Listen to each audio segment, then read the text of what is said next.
you for being here. I know it's been a long day. So my talk will just be on how the CIA fostered the synthetic left.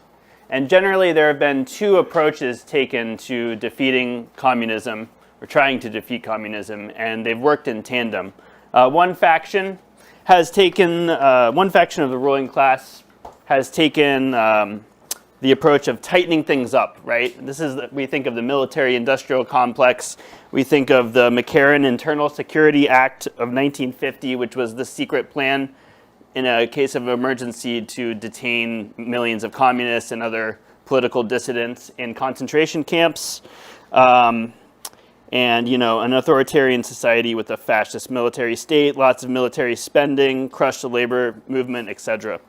But there's another faction coming from the CIA and the intelligence apparatus that's taken a different approach. Instead of tightening up, let's create lots of chaos.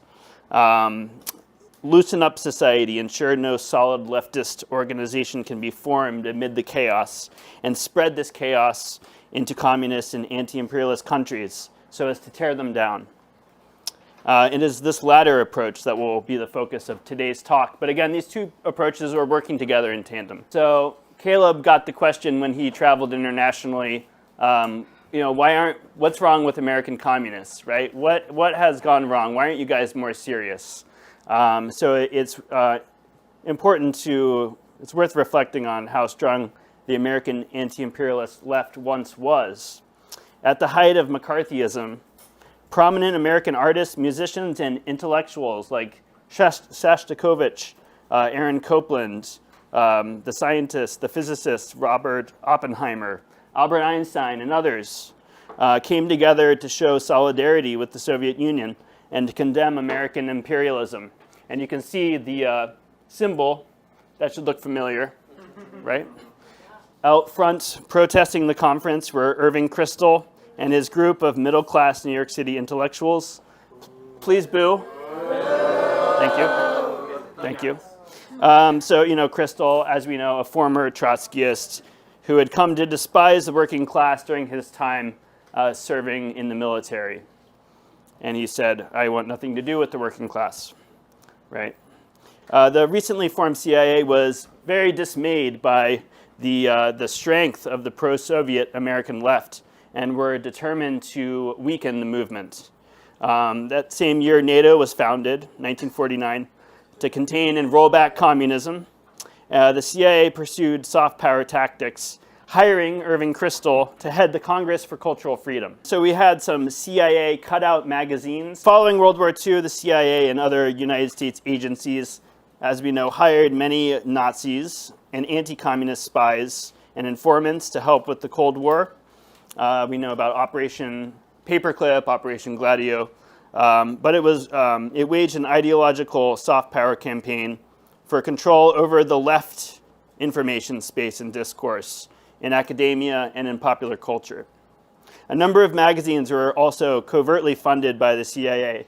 Partisan Review, the Paris Review, Encounter in London, Der Monat in Germany. The Partisan Review was everywhere, kind of like Epic Times, right? You can get it for free wherever you want.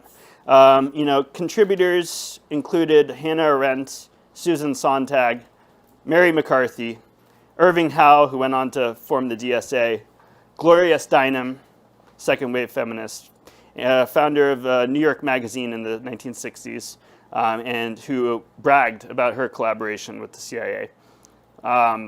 These were leftist socialist magazines that critiqued U.S. society, so they resonated on some level, and they critiqued American capitalism, but they also demonized and attacked anyone who was supportive of the Soviet Union. Lillian Hellman, who in 1934 had written the first ever Broadway play about the LGBT rights called The Children's Hour. Hellman called herself an unrepentant Stalinist and was very proud of her work in support of the Soviet Union.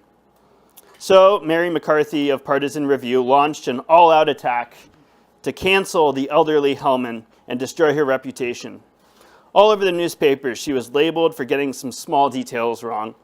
But ultimately, Hellman successfully sued Mary McCarthy for having the temerity to say on national television that every word Hellman writes is a lie, including and the. So she deserved that. Vanessa Redgrave, unrepentant anti-Zionist. According to a 2018 Times of Israel article, Redgrave is unapologetic for referring to Zionist hoodlums during her Academy Awards acceptance speech 40 years ago. Redgrave was referring to her remarks at the 1978 Oscars to members of the Jewish Defense League who were objecting to her funding and narrating a documentary called The Palestinian, a 1977 documentary she made about the Palestinian situation and the activities of the PLO, the Palestinian Liberation Organization. She received Best Supporting Actress Oscar for her performance in the 1977 film Julia, in which she played the title role, a woman murdered by Nazis prior to World War II for her anti-fascist activism. And so during Vanessa Redgrave's nomination, she received the in which, following her nomination, members of the JDL burned her in effigy and allegedly offered a bounty on her head. There was a firebombing at one of the theaters that screened the documentary. The JDL also picketed the Academy Awards ceremony where she received her Oscar opposite pro-PLO demonstrators. And she was defiant. She was defiant in her support for Palestinians. Let's talk about the New Left and left-wing anti-communism. Here we have a nice picture of Hannah Arendt with a cigarette. These CIA-funded publications like Partisan Review sowed ideological confusion on the left about the nature of communism and fascism. These anti-communist efforts accelerated after Khrushchev's secret speech in 1956 attacking Stalin, and that was demoralizing, and that's when we saw the trot groups take off, right? But we also saw many people quit.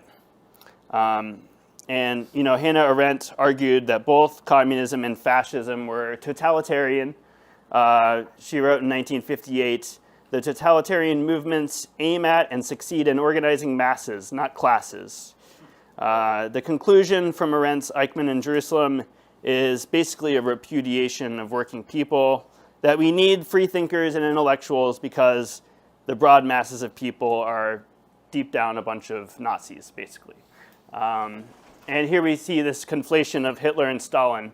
Both Hitler and Stalin held out promises of stability in order to hide their intention of creating a state of permanent instability. As Marxists and scientific socialists, we understand that fascism is, we have the historical material understanding of fascism, that fascism is the mass mobilization of destruction and driving down of living conditions intended to resolve an economic crisis that is produced by capitalism as a means of trying to save capitalism. However, Susan Sontag redefined fascism as an aesthetic, as basically groups of people coming together, assembling, organizing in groups, doing gymnastics. By this redefinition, mass mobilization towards socialism is also somehow fascism. Of course, we know that revolutions are in fact made by the broad masses of people, not by a sliver of middle-class intellectuals. Indeed, Sontag called communism fascism with a human face, decades before Vosh went live. Here we have a quote. Would anyone like to read this quote? Please. Communism is fascism, successful fascism, if you will. What we have called fascism is rather the form of tyranny that can be overthrown, that has largely failed. I repeat, not only is fascism an overt military rule, the probable destiny of all communist societies, especially when their population are moved to revolt, but communism is, in itself, a variant, the most successful variant of fascism. Fascism with a human face. I believe this was at a rally condemning Poland. With the anti-Semitic labor. Rally to support actual fascists. The synthetic leftist Angela Davis instead of recognizing racism as a tool for the capitalists, suggested it was reductionist to privilege a class-based analysis of oppression over any other oppression, right? And the idea that this idea of class reductionism to focus on class over, say, gender or race or something else, right? And she came from the, of course, studied at the Frankfurt School. Here we have Jane Fonda in Vietnam. She won the Notemaker Hanoi Jane. Yeah. And you can see, she got a lot of flack for this, for doing this. And you can think of how this was reappropriated later with Angelina Jolie in Ukraine, right? And all of these people. So using this aesthetic to support the people against the brutal occupiers, right? Here's Vanessa Redgrave, who did the Palestinian documentary, was a fan of Gaddafi. So let's give Vanessa Redgrave a round of applause.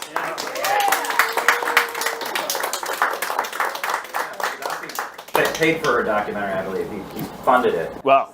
And it was screened all over the Middle East to support. And here she is, defiantly standing up against the Zionist hook. There's Lillian Hellman, the unrepentant Stalinist.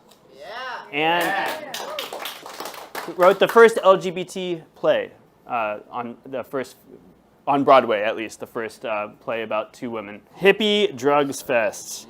Let's talk about MK Ultra. So Alan Dulles purchased over 1 million doses of LSD and flooded the streets of the United States. In 1955, the CIA began part of MK Ultra called Operation Midnight Climax, in which prostitutes would bring someone back to the room. They would be given LSD secretly. They did not know they were ingesting it. The room had two-way mirrors, allowing CIA agents to observe the pair throughout the night. And they were trying to see if LSD mixed with sex was a viable means of getting someone to give up sensitive information.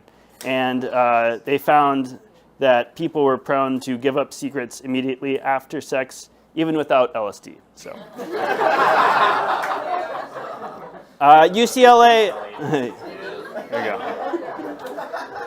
UCLA professor Dr. Timothy Leary was introduced to LSD by Sidney Gottlieb, the head of CIA's head of the MKUltra mind control project. In 1966, Leary popularized the slogan, "Turn on, tune in, drop out," in a counterculture era phase. The CIA wanted people to drop out of the growing anti-war movement to focus on, finding themselves as individuals, negotiating meaning through a postmodern lens, and basically indulging themselves, becoming hedonists, to counter the influence of powerful art abroad. For example, the movement of socialist realism that promoted worker solidarity and Marxism, and also to undermine the legacy of social realism in the U.S., Diego Rivera murals, etc. The CIA promulgated Norman Rockwell. We all know Norman Rockwell, right? But also boosted the abstract expressionism of Jackson Pollock and the work of left pessimist beat poets like Allen Ginsberg. A short clip from a great YouTube channel that everyone should be subscribed to, Ramiro Sebastian Funes. Yeah. And I'm going to let this man speak for himself. He's interviewing someone named John Potash about the roots of the Project MKUltra. So let's go ahead and watch. I remember around Occupy, that was actually around the time that I became radicalized and began learning about socialism and anti-imperialism. And I went to an Occupy rally one time in Zuccotti Park in New York. I'm originally from New York. And there was this weird guy. He seemed like a cop or a Fed or something. And he was going around asking people, he was like, "Do you guys want to trip out? Do you guys want to get some tab?" Like, he just kept promoting that over and over. And it just felt so unauthentic. It felt so staged. And I was very suspicious of that. One thing that, going back to some of the early history that I find really fascinating, and thank you for making the connection between the U.S. and the Nazi scientists who were brought under paperclip. One thing that I find really fascinating is that in the 60s, you have in 1967, The Summer of Love, where they have the human being in San Francisco. You mentioned it in your book, which I thought was fascinating. And then 1969, The Summer of Love. I find it interesting that, 1969 Woodstock. And I find it interesting that at all these events, there just miraculously happen to be all these tabs of acid being passed out. Why don't you tell us a little bit more about the role of Timothy Leary, because you write about him quite a bit in the book, the role of the universities in promoting this. I believe Stanford, I'm not sure which university, Columbia University, how they use these mass events like Woodstock, the Summer of Love, and how the hippie movement at that time was in a way used as astroturf against revolutionary movements. Because again, the context, right? We have the Black Panthers, the Young Lords, the Brown Berets. We have all these revolutionary groups defending the Vietnamese Revolution. How was this hippie movement and LSD? What role did those play in the 60s and into the 70s? Yeah, well, it's a lot to cover, but with Timothy Leary, I quote two sources that talk about him admitting in an interview that he was a knowing, agent of the CIA, at least since 1963. He said he knew he was, doing the work of the CIA. And so first he got the CIA grants before 1963, and then from 63 on, he was knowingly doing the CIA's bidding, he said. And so he basically, there was many professors like him that were just, giving acid and, first psychedelic mushrooms and acid to students to see how it would affect them. But in what they were doing, besides that, was promoting acid, inadvertently promoting acid to students around the country. Now, Timothy Leary then, in saying he knowingly was working for the CIA from 1963 on, about 1963, he was actually kicked out of Harvard. Him and his two colleagues, professors at Harvard, were kicked out. They then joined forces with these William Mellon Hitchcock and his sister Peggy Mellon Hitchcock. Now, the Mellon Hitchcock family was one of the wealthiest families in the country, if not the world. The Mellons owned Mellon Bank and Carnegie Mellon University, and the Hitchcocks owned Gulf Oil, and so they were extremely wealthy. They also, from that family came some high-level U.S. intelligence officers, and so it was obvious what was going on when they joined forces with Leary to start a international psychedelic group, and it was called something like the International Foundation for Internal Freedom, if ridiculous name. But, they had a lot of ridiculous names amongst what they were doing. So here he was promoting acid, and the media, of course, is shared boards of directors. That's a wild picture of him. But the media shared boards of directors with the defense contractors, the pharmaceutical companies, the banks, all the wealthiest multinational corporations. So, and it came out in the 1970s when they were uncovering all this stuff about MK Ultra when the Senate Church Committee uncovered a lot of this. They also found out that well over 400 members of the media were leading dual lives in their work for the CIA, and so Watergate muckraker Carl Bernstein wrote an article about that he could only publish in Rolling Stone magazine, which was just an upstart new magazine at the time. And so no one else would publish him, despite all his fame from Watergate and, uncovering Richard Nixon's role in Watergate and Nixon getting, resigning. They did a movie based on, Woodward and Bernstein, Carl Bernstein and Bob Woodward and all that. But so even though he was incredible, one of the most famous journalists in the world at that time, he could only get this article published in Rolling Stone magazine. But that article that outlined how this, U.S. Senate Church Committee found that basically all the owners of all the major media in our country at that time in the 70s were leading dual lives in their work for the CIA, and most of their editors, and key journalists who would plant stories for the CIA. And so, it was obvious that they would promote Timothy Leary and that agenda to make it look like Timothy Leary was all about peace, love, and great things, when he was really about hurting people's minds with acid. And he knew it. And MK Ultra scientists and him and others, they knew it hurt people's minds. But at the same time, they'd already damaged Leary's mind enough that they could just manipulate him and control him. While at the same time, he knew he was doing their bidding. He didn't have enough intellectual power to even fight it, or even he was scared to fight it.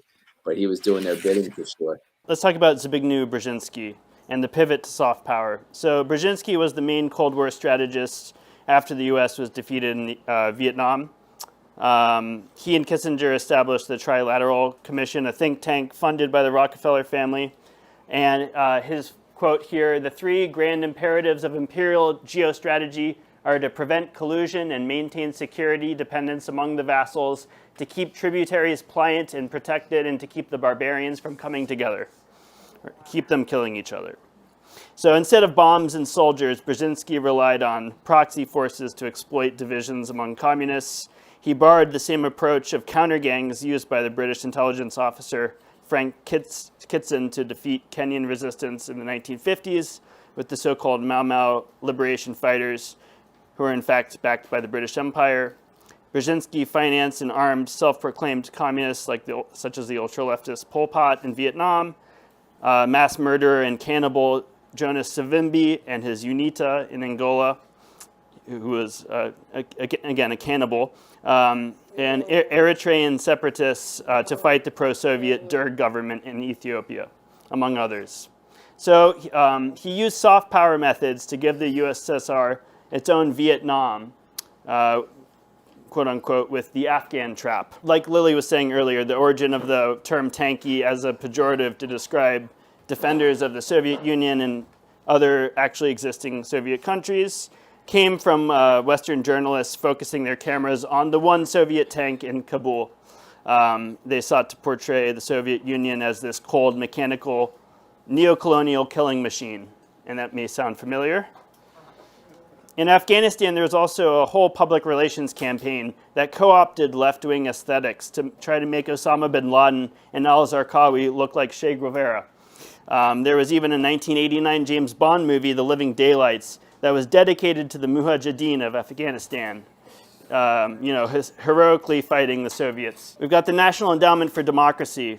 A lot of, as Alan Weinstein said, the NED co-founder in 1991, he said, a lot of what we do today was done covertly 25 years ago by the CIA. So the NED funds news organizations, NGOs, trains opposition journalists in protest tactics, social media, and sowing internal discord, fomenting color revolution. Again, it is always working in tandem. So while the U.S. continues its hard power tactics, like blockades and proxy wars, it also relies on soft power from entities like the Peace Corps, for example, with benevolent-sounding mission statements and a progressive veneer. Internationally, it's sought to destabilize countries from within by invading their information space, violating their information sovereignty, flooding social media with regime change propaganda, as we saw in Cuba with Instagram in the failed color revolution there recently, and documenting any reaction to these efforts as supposed crackdowns on freedom of the press and so-called open society, as Karl Popper said. For example, in Ecuador, the NED boosted Jaco Perez. As he was an Ecuadorian politician and indigenous rights and human rights activist, right? And this Jaco Perez, this basically NGO-socialist, fake socialist, was, called any movement. He condemned the left-wing economist Arouse and the citizen revolution movement. And he also condemned any efforts to harness and nationalize the country's resources for the people as extractivists. So again, using this greenwashing this imperialism and calling it extractivist to use your resources for the people, right? So since the unpopular war in Vietnam, the U.S. has had to justify its wars of aggression as necessary humanitarian interventions. Think of the R2P doctrine, right to protect doctrine, Samantha Power, peacekeeping missions, etc. We're bringing stability and democracy. Of course, the results are consistently the opposite. Iraq and Afghanistan were reminders that it's more politically expedient to have other countries' young people fight its wars, like Ukrainians, for example. Here we've got the CIA, creating a safe space at the CIA.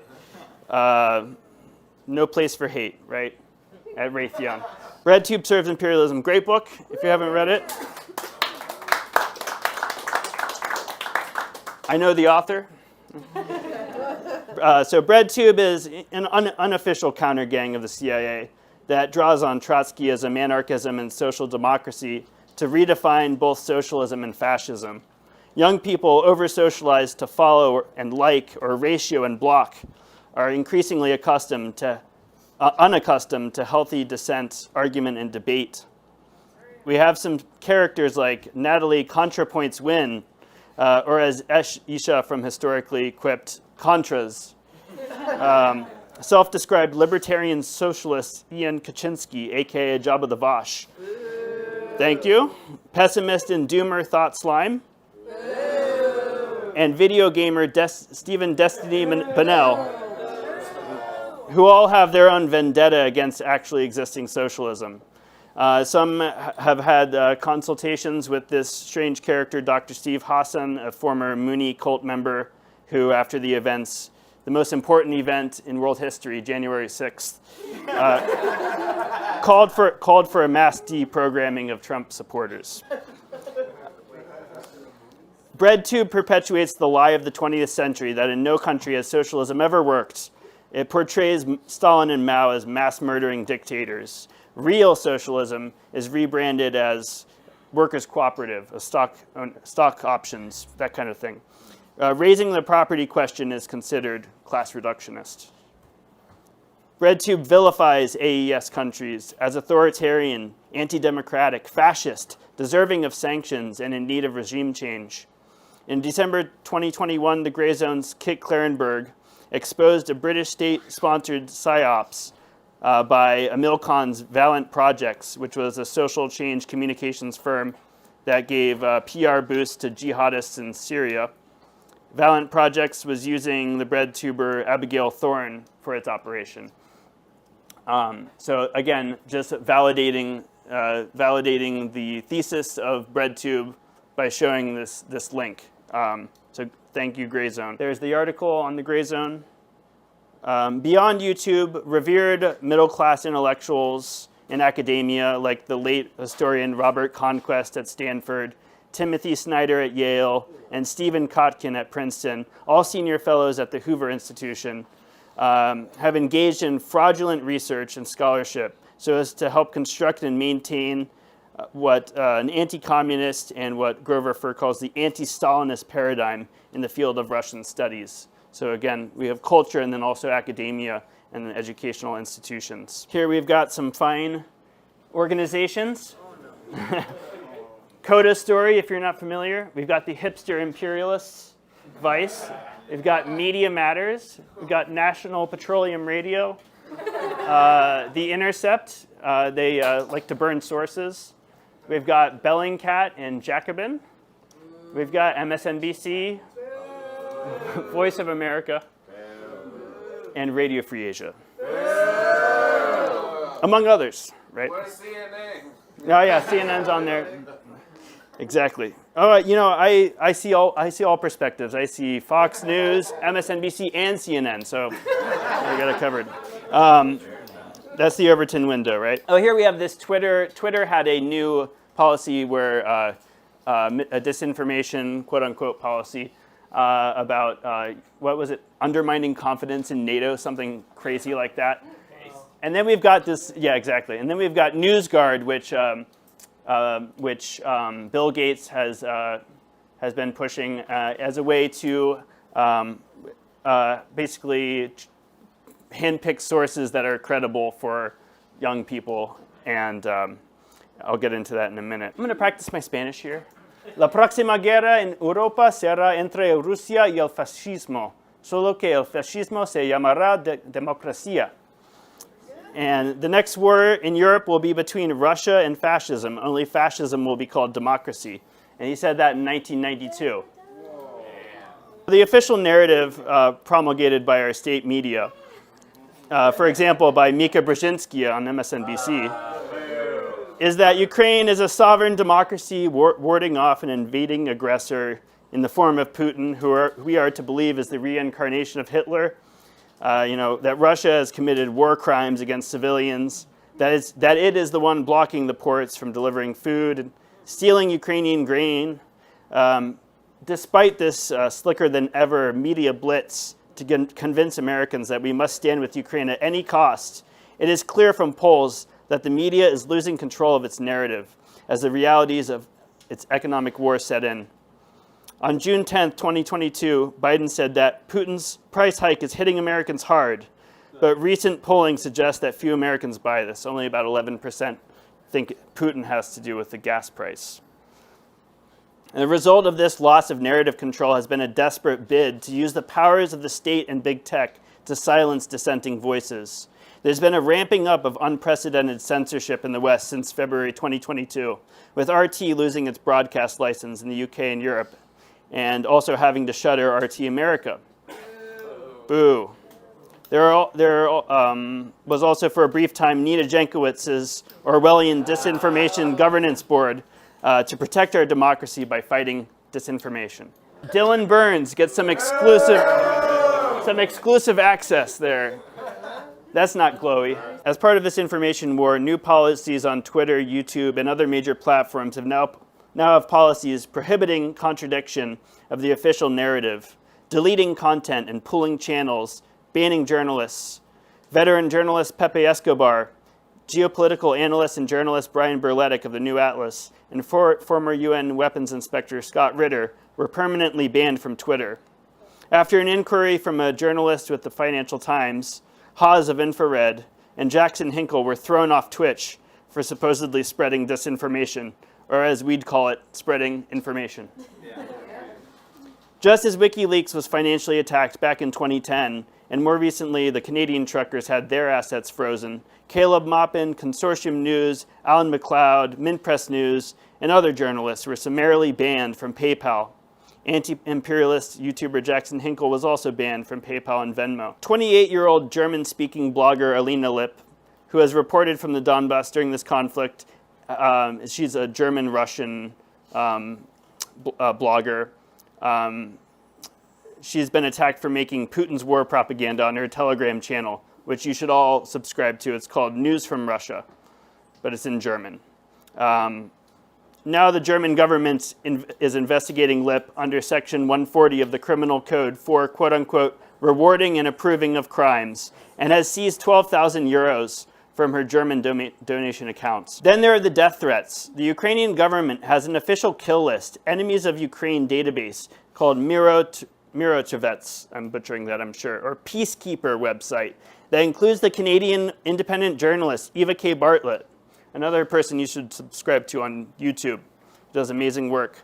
The Canadian mainstream media has expressed strong condemnation, not at this war crime, not at this threat towards the journalists, but has directed their condemnation at Eva K. Barrett herself for supposedly siding with Putin. Aaron Mate was smeared by The Guardian recently. Got some totally not propaganda. All right, let's talk about Paul Mason, anti-fascist Paul Mason. Masongate, and I'm wrapping up. Masongate, so on June 8th, 2022, journalist Wyatt Reed was banned from PayPal after his first ever criticism of Paul Mason, who's an English celebrity journalist, Trotskyist, synthetic leftist, and member of the transatlantic elite, who had been exposed for conspiring a multi-pronged attack to deplatform and create a permanent rebuttal operation against the Gray Zone and similar outlets. The Gray Zone, by the way, just beat a frivolous slap lawsuit.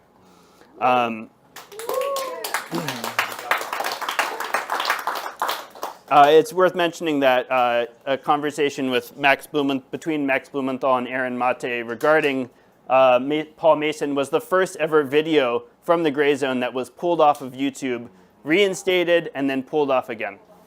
Not sketchy at all. So I'd like to show a very short clip. One of my favorites, Max Blumenthal.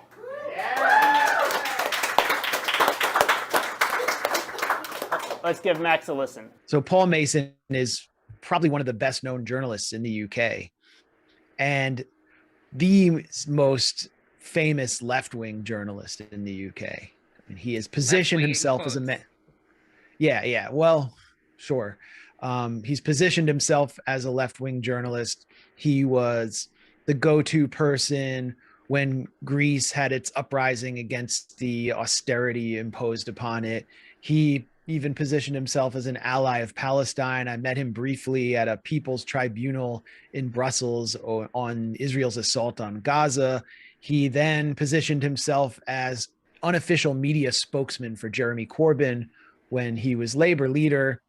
Behind the scenes, he was actually kind of conniving against Corbyn. But the media in the UK decided that Paul Mason had his finger on the pulse of the British grassroots left.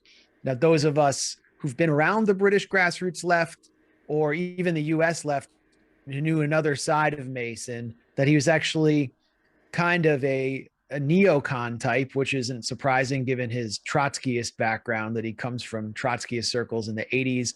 He's really invested in regime change programs. He has become increasingly militaristic in recent years.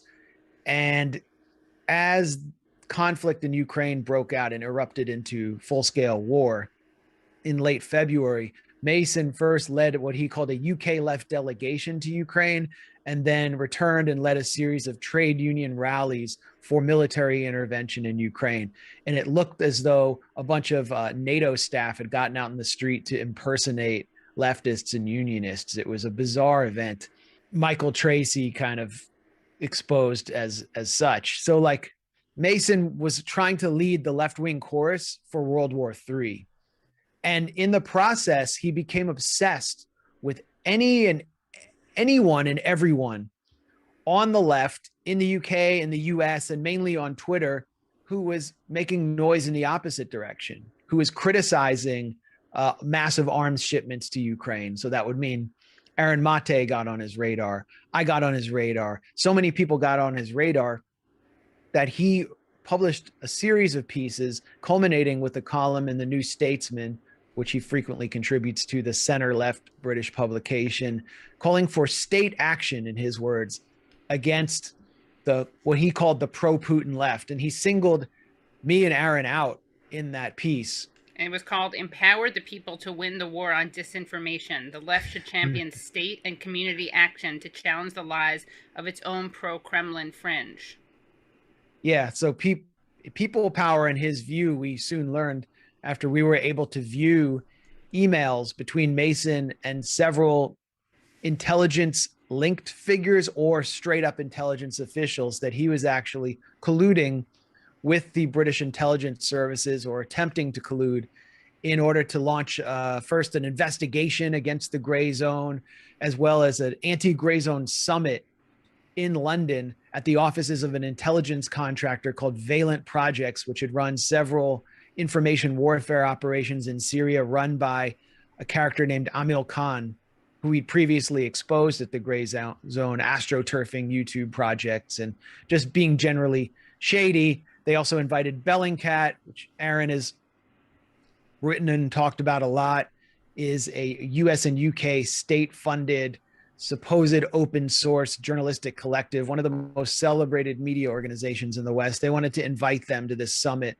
where they were going to supposedly plot the destruction of the Gray Zone, and all on the basis of Paul Mason's imaginary fantasy that we were actually hiding the fact that we were a Kremlin information warfare vehicle posing as a grassroots independent journalistic outfit, which, you know, really is a projection of what Paul Mason is doing. The irony here is also that Paul Mason was plotting to set up what he called an international information brigade, which would be a state-run propaganda organization pushing war in Ukraine and attacking, smearing, naming and shaming anyone opposed to that war within the UK left.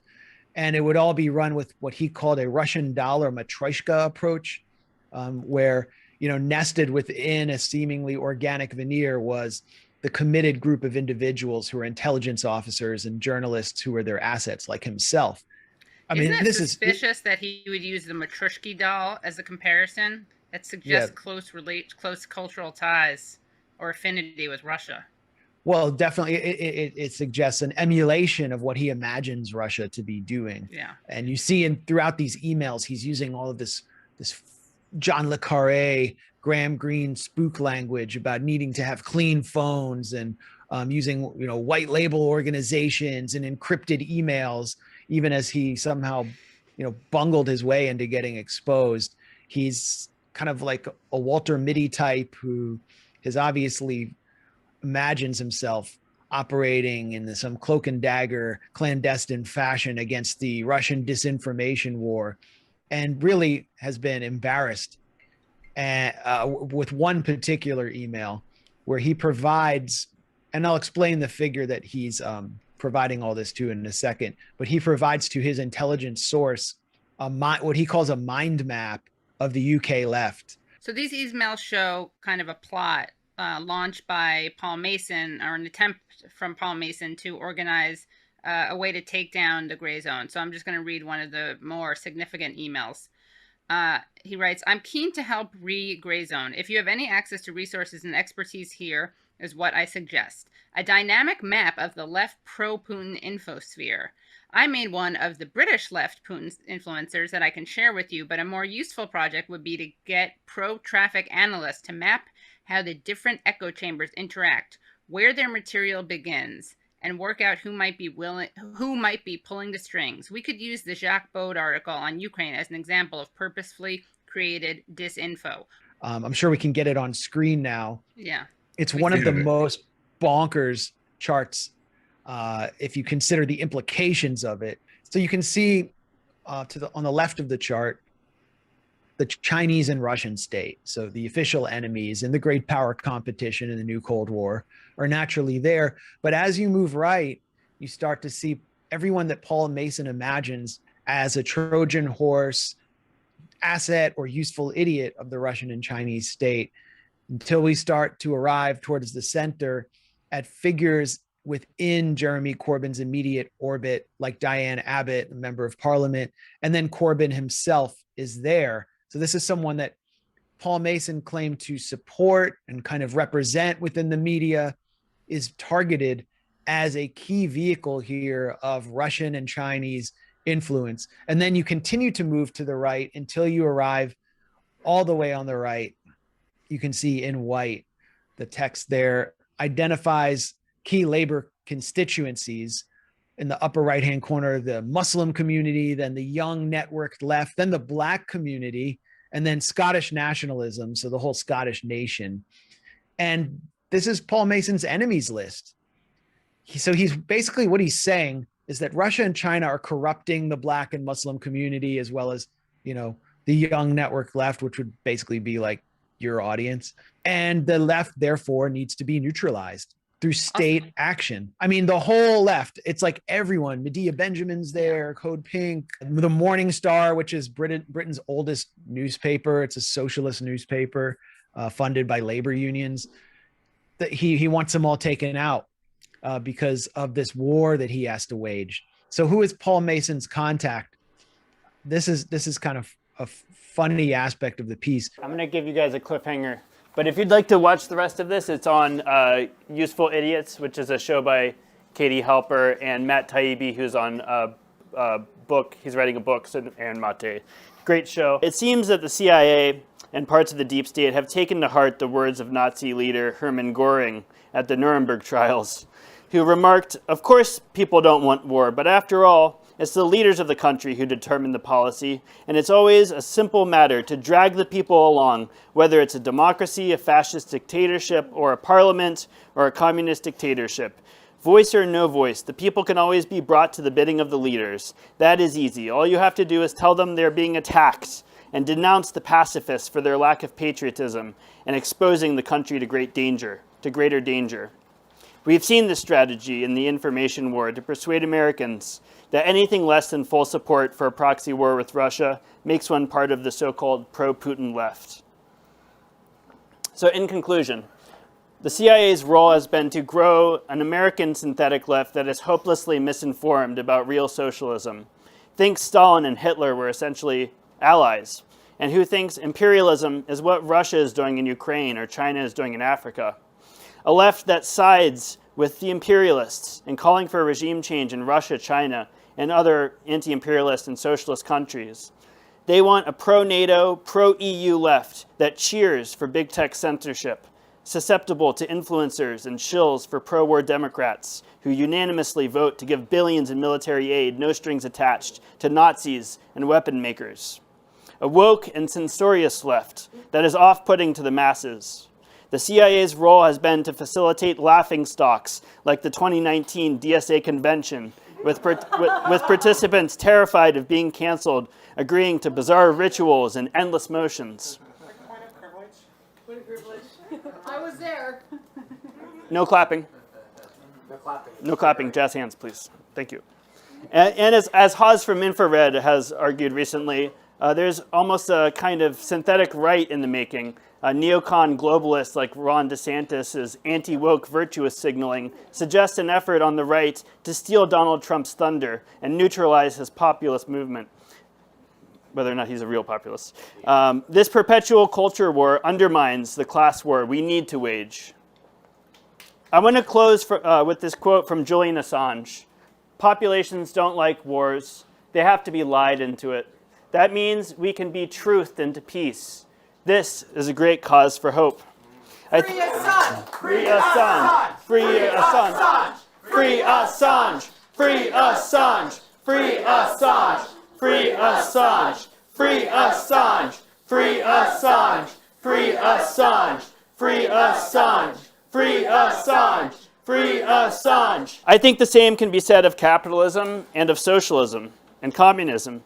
People don't like capitalism, and they have to be lied into it. That means working people can be truthed into socialism and communism. This is a great cause for hope. But it will not come without struggle. It won't be handed to us. It is more urgent than ever to learn from our international comrades and educate ourselves and others in the imperial core to find the real left. Thank you.